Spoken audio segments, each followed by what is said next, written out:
Kontsertipiletid on olemas, hotellituba ka, mõtlesid paljud, kes läbi bookingu koheselt toa broneerisid, kuid see kindlustunne oli ekslik.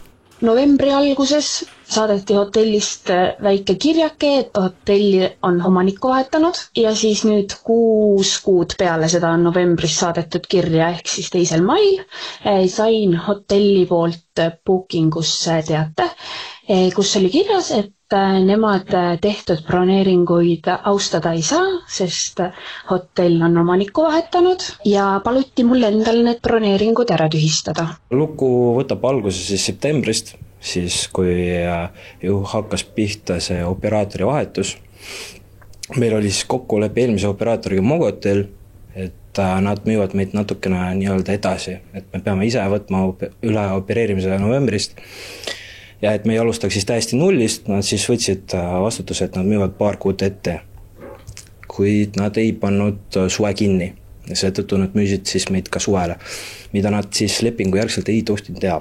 Novembris märkasid uued juhatuse liikmed, et hotellitoad olid müüdud Booking.comi kaudu väga odava hinnaga, kuigi konkurentide toad olid kallimad. Seetõttu võeti ühendust Booking.comiga, et leida inimestele uus majutus. Kui Mari-Liis toa broneeris, oli hinnaks 80 €.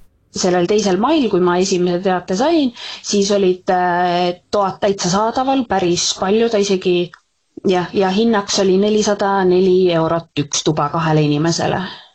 Väga frustreeriv, et niimoodi broneeringuid ära tahetakse tühistada lihtsalt sellepärast, et tekkis võimalus rohkem raha küsida.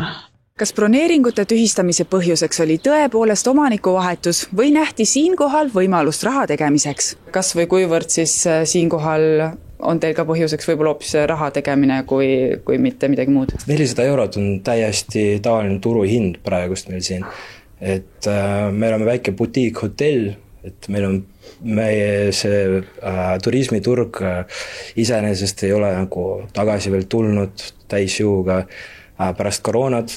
Ja meil on siin päris tugev konkurents, ehk see on täiesti normaalne hind, et kuskil praegust ei leia nagu väiksema hinnaga.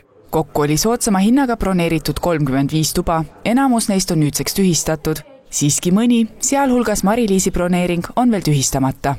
Bookingu kaudu broneerides tegelikult tarbijal on õigus saada siis samaväärne majutus ja Booking peab siis omalt poolt selle majutuse tarbijale ise leidma, ehk siis mis on samaväärne ja sarnase asukohaga ja tarbija siis midagi juurde maksma ei pea.